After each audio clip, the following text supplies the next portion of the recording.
Colston statue vandals are walking free. You may remember this story being the Colston statue in Bristol in the UK. There are many a story in the United States, of course, as well, of, well, national heroes or just random Polish people having their statues attacked because he's white, therefore he's evil. He's Polish, get him! Yeah. Polski tak. Anyway, so this is the jury here, and this was just before they were found not guilty by the jury, and I wanted to read this because it is just a mad example of how the rule of law can just be completely ignored in a country because political correctness. Not because right side of history. Not legal correctness, not the correctness of reality, but political correctness. That is why it's called political correctness, because it is not actually correct. Instead, it is only politically correct. Quote here. In closing speeches, defense for the 4 accused of damaging slave trader memorial say judgment will reverberate around the world, as if that's a legal argument. In closing speeches at Bristol Crown Court on Tuesday, barristers for the accused argued that the statue, which stood over the multicultural southwest city for 125 years, as if that means anything, was so indecent and potentially abusive that it constituted a crime. Where the statue existing. Tell me where the statue touched you on the doll. Show me where it abused you. Yes. Show me what crime the statue committed. 0. It reminded me of history. Ah! So, quote, Colston's statue normalised abuse. This is a direct quote from their defendant. Was there a plaque on it that said something questionable? Said the N-word? No. It condoned the shrugging acceptance of racism. No, it didn't. They didn't put the statue on to be like, yeah, he enslaved black people. That's cool. No, that's not what That's not what the statue was built for. No, they weren't like, what was based oppressing black people, put a statue up to the fella. No, it was for his 4chan organised to get the statue put up. It was celebrated the achievements of a racist mass murderer. But what? I'm pretty sure he's not a mass murderer. I'm pretty sure he just profited off the slave trade. He wasn't out there killing black people. We weren't celebrating his racism. No, we were like, most based man around. Why? Because he oppressed black people. No, again, 4chan did not write the plaque or make the statue. I don't know what to say. The continued existence of that statue was a racist hate crime. The statue existing is a crime against me. Why? Because my heart feels. I've decided that morally it is wrong, and therefore it must be gone. So if the defense's argument is that you can go out and destroy any statue you like if it hurts your feels, this was legitimately their closing statements. And somehow they got off on this. Quote, you may think it would bring the criminal justice system into disrepute if a person were convicted of criminally damaging something by adding value to it or by improving it, the defendant said. I'm not taking that out of context. He's literally arguing that the statue's a hate crime, therefore if we destroy it, we've added value to the statue that is no longer there, because we've destroyed it. Therefore it's not a crime to add value to things. It's fucking insane. See, this book was damaging to the human race, so by burning it, I'm adding value. Yes. I can go to the British Library, take out every copy of Mein Kampf and burn it in the streets, and that's legal because... I'm adding value. Because book bad. Right. Quote, ask yourselves, what value did this statue have before the 7th of June 2020, and what value does it have now? Well, it had the value of the statue at whatever estimated price it would get at auction, and now, well, it has more value because it's an international story. And these are people who hate England. Yes. And everything it stands for and everything that came before them, and have taken it upon themselves to change the course of the nation in their image. They have decided that this is bad, therefore I'm allowed to destroy it and legally get away with it. Why? Because the statue existing itself is a hate crime. You can go read the full article yourself. I am not making this... If you've got that kind of attitude, just move to France. Like, I would have thought this would be a Babylon Bee post, but it's The Guardian quoting the defence. And of course the Guardian's probably going, well done, justice is served. Yeah. Let's go to the next link, which is, again, a Guardian article. Using left-wing sources to make this point. Look at these ponces. Look at the state of them. Look at these... they remind me of the... What do you say? Of the Rittenhouse. Okay, so BLM supporters. No. They're always white people, There's aren't no they? evidence of that, but they are BLM supporters. There is evidence of that. So, anti-racism... I wasn't trying to draw that distinction. That's what I thought you were making, so I thought I'd shut it down. Anti-racism campaigners, that's how The Guardian lists them. So, That's the way they... So professional brainlets. Have hailed a jury's decision to clear protesters... Again, protesters, not rioters. They destroyed property, public property, responsible for toppling a statue of slave trader Edward Colston as a huge step in getting the UK to face up to its colonial past. As if we aren't aware of the colonial past. As if we're just... No one knows. I mean, the ancient records and all the books from the time have all been burned. Someone ran around and they got all the like inscribings of anything colonial. They chipped them off. Like they're the new pharaoh. And now we have no idea what happened in between like 1600 and 1900. We don't have any books from that period. How could we know? Literally no historical documents, no coins. It's all gone. We have no idea. Also, the irony is not that just that they're white. If you just go back up to that image again, John, they look like a bunch of rednecks. No, they look like posh Bristol ponces to me. No, I think the baseball cap makes everyone look redneck. Nah, I don't buy it. Fair play. So, quote from here, after just under 3 hours of deliberation, working hard that jury, a jury of 6 men and 6 women found the so-called Colston 4 not guilty by an 11-to-1 majority. There was one sane person who applied the law, and 11 activists on the jury who decided, no, jury nullification. We're just not going to do it. I pity that one person. Could you imagine? They must have, like, that 4 hours must have just been him banging the table going, the law is the law, and the rest of them going, yeah, but screw the law. More feels. He went in with a full head of hair and came out with just tufts of it ripped out. Whoever the hell you are, just do an interview. I'd love to hear just what went on in that room. Also, it's amazing. The Colston 4, can we not give them a cool-sounding name? I don't know. BLM Ponces? Yeah, there you go. Quote, this verdict is a milestone in the journey that Bristol and Britain are on to come to terms with the totality of our history, said David Usoga, a British broadcaster and historian of the slave trade who gave evidence during the trial. You may recognise him, we featured him previously, because he's a race activist. He's a leftist race activist who spends all his time doing a specific narrative that Britain bad, why, because blah, blah, blah, blah, blah, and then just moves on. He's got that book Black and British, which I've not read, but I'm sure is one of those attempts to try and change the history, basically. I believe he has also been invited to on BBC shows endlessly to try and gin up that like black people existed in Roman Britain, and then as debunked history will show, it's just bollocks. I see there's this one painting where a man looks slightly brown. Yeah. Clive Lewis, the Labour MP, but the Labour Party had to what did the normal Labour MP have to say? Quote, a British jury has confirmed the toppling of Edward Colston's statue was not a criminal act. The real crime was the fact that the statue was still there when protesters pulled it down. This is the Labour understanding of the law, which is that the law doesn't apply to us. That is what has happened here.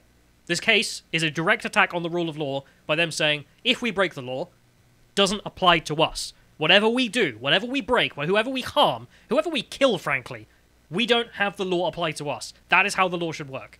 That is what the left is saying in this. Directly from a Labour MP. Quote, today's verdict makes a compelling case that a majority of the British public want to deal with our colonial and slave trading past, not to run away from it. That is important to understand, and I hope it gives political leaders a little more confidence when it comes to challenging the culture war our government is currently pursuing, he said. No, not a majority of the British public. 11 nutters in the jury. I don't know if they were threatened. I don't know if Clive Lewis sent them threatening letters, because I don't know how else they come to such a conclusion that the law just doesn't apply, except threats, as we've seen in other cases throughout the Western world. And it's just insane. I mean, again, I'm not even going to focus on his stupid point of coming to terms with the colonial past. We know.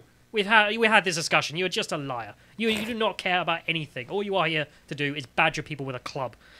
Quote, but some critics reacted with fury. Scott Brenton, a Conservative MP, denounced the verdict as absolutely appalling decision, tweeting, are we now a nation which ignores violent acts of criminal damage? This sends out completely the wrong message. Yes. Yes, we are. Conservative MP talking sense, which is that rule of law is important, is one of the foundations of British values, ideology, law, everything history. About us. I know we're trying to throw history out the window, but it is one of the defining traits. Well, there we go. I mean, we'll get to terms with our colonial British history by throwing out the rule of law. That is what has happened. After the statue was toppled on the 7th of June 2020, the Home Secretary Priti Patel had demanded that the police pursue those responsible, saying their behaviour was utterly disgraceful. The Home Office did not comment following the verdicts. And I, as much as people dislike her, I imagine she's actually pretty mad about this, as most of the Conservatives have responded to this. This is a victory for Bristol, said one of those accused after being released. This is a victory for racial equality, and it is a victory for anyone who wants to be on the right side of history. There it is. Always the phrase. You know what the right side of history is? The law not applying to the left. We are a lawless community. As far as they're concerned. In the trial, in which a few facts were in question, the 4 defendants argued that their actions were justified because the statue was so offensive. Again, not just their lawyers, but them themselves. Each defendant described being motivated by sincere anti-racist convictions, frustrations that previous attempts to persuade the council to remove the statue had failed, and a belief that the statue was so offensive it constituted a indecent display of a hate crime. Again, so, right, this is the playbook. This is the playbook for any right-winger. If you want to know what the lessons are from this, the lessons learned, according to the defendants, is complain about the thing. Have a sincere conviction that the statue shouldn't exist. Let's say it's a communist statue, for example. We'll go through a few very minutes. Specific. Then, if you have a sincere conviction, write to the council. The council don't you bugger off because, quite frankly, statues are statues. Go to hell. No, go and destroy it. That's the lesson learned. That is the lesson taught by these people. And that's not us advocating for that either. That's the courts telling you that that's fine. That is the courts telling you it, that is the Labour MPs telling you it, and that is the defendants themselves telling you it. The judge, Peter Blair QC, who also in this case comes out quite bad, the recorder of Bristol, allowed expert evidence from the activist I named before. Olusoga. Yeah, despite past comments that he desperately wanted to join the protesters that day, which were raised as signs of potential bias by the prosecution. Well, let's allow expert evidence from a man who, if he'd been able to, would be on trial today. If he'd been there. That's how the judge ruled. Wow. So it's not just the jury, the judge as well, utterly corrupt. Just utterly corrupt. I don't know what else to say. Just openly doesn't give a S about the rule of law. That's a judge. The prosecution argued that the fact Colston was a slave trader was wholly irrelevant, for the Crown said that the case was about the cold hard facts and the rule of law. Lies. As you should. The case is about the rule of law. I mean, this is the people trying to prosecute them are just like, you know what doesn't matter? Why they did it?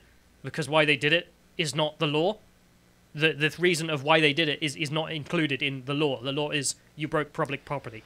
Well, sadly, apparently the case was purely about ideology and moral reasoning. That's all it is.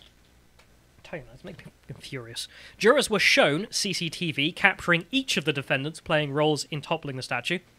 They can't act ignorant. They're given literal video evidence. You couldn't ask for better evidence. Here's your face. Here's you toppling the statue. It doesn't sound like they were denying it. They were like, oh, well, we just were motivated by our pure, blessed, anti-racist cause. They all pleaded not guilty. Oh, did they? Even though they're on camera doing it. And then the jury were just like... And it's just worked. I just don't care. They're just going to vote no. The judge, he's not even going to care about the rule of law either. He's just going to allow someone in who would have been with them. Bristol Council's head of culture, John Finch, gave evidence of damage to the statue, which lost a cane as part of its coattails. He confirmed £350 worth of damage to the harbour railings and £2,400 worth of damage to the pavement, including whatever damage you could say has been done to the statue or the plinth or whatever else. Yep. Presumably coming out of your tax money. So we've got direct evidence of damage that now has to be paid for. We've got direct CCTV footage of the guilty people doing it, and then just plead not guilty, even though they're obviously guilty, and then the jury just says, yeah, whatever. And the judge also rigs the trial in their favour.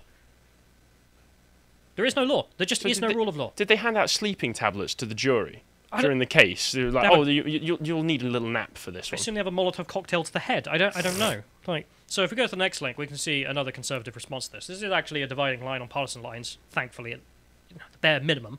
You can see here Tory MP Robert Jenrick claims court Colston statue verdict undermines rule of law. No S. What do you mean he claims it? It's evident. States. And then we'll go to the next link, because I think we should look at the 4. As you can see here, the 4 people here. These 4 people are children who have been radicalised into extreme leftism, and have gone out and commit crimes and have just been let go. And the message sent to everyone else who is doing the same rabbit hole or pipeline, do it. Go out. Do a riot. You'll get away with it. You won't be held accountable. Break whatever you want. That is the lesson being taught by this court case. We go to the next link. There's, of course, people pointing out that they're also all white. Yep. At this BLM rally. All these white people tearing it down, and there's the meme. That's a great picture. They've been declared the king of the black people, as I saw in Getter. And if we go to the next link, we can also just take a look at Bristol as well, in case people don't know. It's a hive of left-wing extremism, and this is another direct message to those left-wing extremists.